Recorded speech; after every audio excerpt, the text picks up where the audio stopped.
ದಶಕಗಳ ಹಿಂದೆ ಅಡಿಕೆ ಸುಲಿತ ಬಂತೆಂದರೆ ಪುರುಸತ್ತು ಇಲ್ಲದ ಕೆಲಸವಾಗಿತ್ತು. ಕಾರಣ ಪ್ರತಿಯೊಂದು ಹಂತಕ್ಕೂ ಆಳುಗಳ ಮೇಲೆ ಅವಲಂಬಿತವಾಗಿ ನಡೆಸುವ ಅನಿವಾರ್ಯತೆ ಇತ್ತು. ಸುಮಾರು 2006-7 ಸಮಯದಲ್ಲಿ ಅಡಿಕೆ ಸುಲಿಯುವ ಯಂತ್ರ ಮಾರುಕಟ್ಟೆಗೆ ಪರಿಚಿತವಾಗಿ ಬೆಳೆಗಾರರ ಒಂದು ಹಂತದ ಸಮಸ್ಯೆಗೆ ಪರಿಹಾರ ಸಿಕ್ಕಂತಾಯಿತು. ಅಷ್ಟಕ್ಕೆ ರೈತರು ಖುಷಿ ಪಡಬೇಕು ಎನ್ನುವಷ್ಟರಲ್ಲಿ ಈ ಯಂತ್ರಗಳಿಂದ ಸುಲಿದು ಬಂದ ಅಡಿಕೆಯ ಜೊತೆಗೆ ಸುಲಿಯದೆ ಅರೆಸುಲಿಕೆಯಾಗಿ ಬರುವಂತಹ ಜಬಡು ರಿಜೆಕ್ಷನ್ ಆರಿಸಲು ಮತ್ತೆ ಕೂಲಿ ಆಳುಗಳಿಗೆ ಅವಲಂಬಿತವಾಗಬೇಕಾಯಿತು.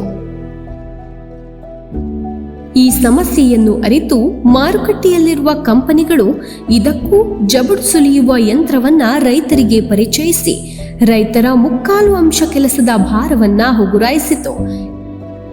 ಇದರಿಂದ ರೈತರ 2ನೇ ಹಂತದ ಸಮಸ್ಯೆಗೆ ಪರಿಹಾರ ಸಿಕ್ಕಂತಾಯಿತು. ಇದು ಇಷ್ಟಕ್ಕೆ ನಿಲ್ಲದೆಯೇ ರೈತರ ಬಹುದೊಡ್ಡ ಕೆಲಸವೇ ಸುಲಿದು ಬಂದ ಸುಲಿಬೆಳೆಯಿಂದ ಮುಗುಟನ್ನ ಬೇರ್ಪಡಿಸುವಂಥದ್ದು. ಇದು ಇಲ್ಲಿಯವರೆಗೂ ಸಹ ಹೆಣ್ಣಾಳುಗಳ ಮೇಲೆ ಅವಲಂಬಿತವಾಗಿ ನಡೆಸುವ ಕೆಲಸವಾಗಿಯೇ ಉಳಿದಿತ್ತು. ಈ ಸಮಸ್ಯೆಗೊಂದು ಪರಿಹಾರ ಸಿಗುವ ದೃಷ್ಟಿಯಲ್ಲಿ ಪ್ರತಿಯೊಬ್ಬ ರೈತರ ಆಲೋಚನೆಯಾಗಿತ್ತು. ಜೊತೆಗೆ ಇತ್ತೀಚೆಗೆ ಆಳುಗಳ ಕೊರತೆಯಿಂದ ಹಾಗೂ ಸಿಕ್ಕಂತಹ ಮನುಷ್ಯ ಶಕ್ತಿಯಿಂದ ಮುಗುಟು ತೆಗೆಯುವ ಕೆಲಸಕ್ಕೆ ಖರ್ಚು ತೀರಾ ಜಾಸ್ತಿಯಾಗುತ್ತಲೇ ಇತ್ತು. ಈ ಸಮಸ್ಯೆಗೆ ಇಲ್ಲಿಯವರೆಗೂ ಯಂತ್ರ ತಯಾರಕರು ಶಾಶ್ವತ ಪರಿಹಾರ ಹುಡುಕುವಲ್ಲಿ ವಿಫಲರಾಗಿದ್ದರು. ಅದಕ್ಕೆ ಕಾರಣಗಳು ಬಹಳಷ್ಟಿವೆ. ಆದರೆ ಉಡುಪಿ ಯೋಜನ್ ಇಂಜಿನಿಯರಿಂಗ್ ಕೇರ್ ಕಂಪನಿಯವರ ಬಹಳ ವರ್ಷದ ಸತತ ಪರಿಶ್ರಮದಿಂದಾಗಿ ಮುಗುಟು ತೆಗೆಯುವ ಯಂತ್ರವನ್ನ ಇದೀಗ ಕಂಡುಹಿಡಿದು ಮಾರುಕಟ್ಟೆಗೆ ಅತಿ ಶೀಘ್ರದಲ್ಲಿಯೇ ಬಿಡುಗಡೆ ಮಾಡಲಿದ್ದಾರೆ.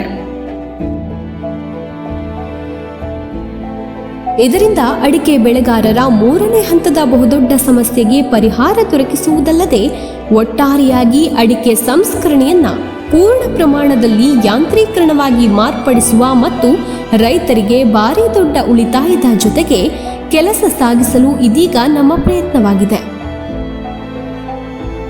ರೈತರು ನಮ್ಮ ಈ ಪ್ರಾಮಾಣಿಕ ಪ್ರಯತ್ನವನ್ನ ಪ್ರೋತ್ಸಾಹಿಸಿ ಇನ್ನು ಮುಂದಿನ ದಿನಗಳಲ್ಲಿ ರೈತರಿಗೆ ಉಪಯುಕ್ತವಾಗುವ ಇನ್ನಷ್ಟು ಸುಧಾರಿತ ಯಂತ್ರಗಳನ್ನು ಪರಿಚಯಿಸುವಲ್ಲಿ ನಮ್ಮನ್ನ ಬೆಂಬಲಿಸಿ ಇದರ ಸದುಪಯೋಗವನ್ನ ಪಡೆದುಕೊಳ್ಳಿ.